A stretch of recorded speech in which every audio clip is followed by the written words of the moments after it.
আসসালামু আলাইকুম। নতুন আর একটা ব্লগ আপনাদের মাঝে নিয়ে আসলাম। বাড়াইছি শালকোচা যাওয়ার জন্য। শালকোচা থেকে একজনে ফোন মারলো। শালকোচা যাওয়ার আগে ডিপুর থেকে অল্প তেল ভরাই নিলাম। তেল ভরাইয়া রওনা দিলাম আবার শালকোচার মেয়ে। আর এটা হলো ন্যাশনাল হাইওয়ে দিয়া ধরেন 3 কিলোমিটার গেলি শালকোচা বাজার পাওয়া যায়। আর এবার করে রোদের মধ্যে যাওয়া আরম্ভ করে দিলাম।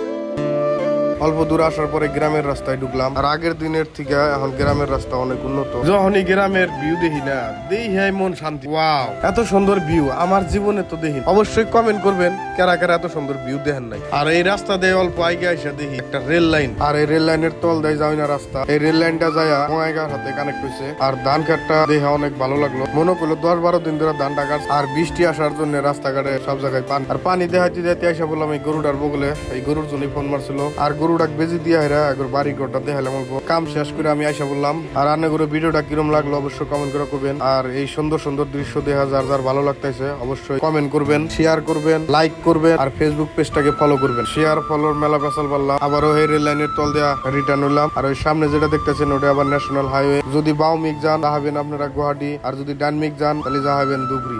আবার আপনারা ভাবেন না যে আমি ধুবড়ি কাটাইছি। আসামের ভিতরে যে সর্ববৃহৎ উচ্ছেদটা হইলো ওটা আঙ্গ বাড়ি বগলেই।